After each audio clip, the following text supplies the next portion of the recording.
When we met Clay, we were in a strong growth mode. We were looking for the best and brightest talent that we could find in the engineering world in Tallahassee. And Jim Campbell made a offhanded comment one day. Says, "You know, my brother's a civil engineer." Well, like, really? Tell me more about that. He was wired for it. When I think of an engineer, and I've worked with a lot of them, Clay fit into that mold.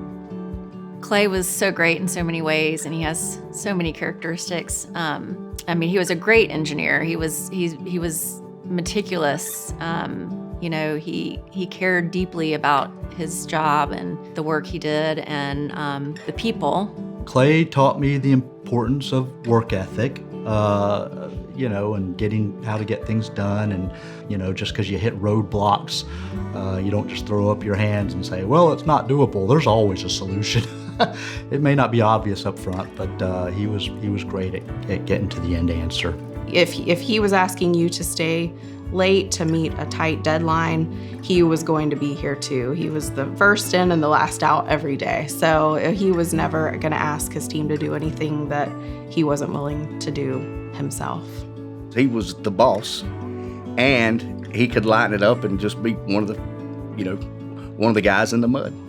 I think the thing that I'll always think of about Clay is the amount of fun that he introduced back into the office. I think a lot of Moore Bass's success today is in large part due to him.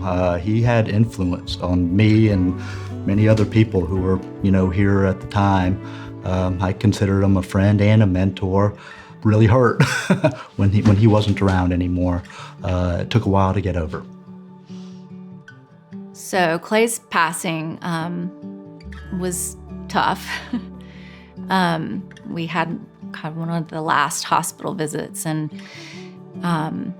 they just said there was nothing else they could do. And I remember Clay, being Clay, got on the phone and was calling, friends and family and telling them. And he said, well, you better tell me now all the great things you want to tell me about how much you love me and how amazing I am, because this is it. Yeah, you just spent the last, few weeks with him, and just watching, him, slowly pass away. That was probably the most difficult thing I've ever had to deal with. Yeah. I think a big testament to Clay was his memorial service, his funeral, and there were so many people that loved him. We remember Clay often in conversations, even in jokes about how would Clay have handled this situation. And as we approached really the need to update this conference room, we identified it as an opportunity to really memorialize Clay, to honor his memory, and basically to carry the story of Clay on through the years for the current generation of engineers who work here who just don't know Clay.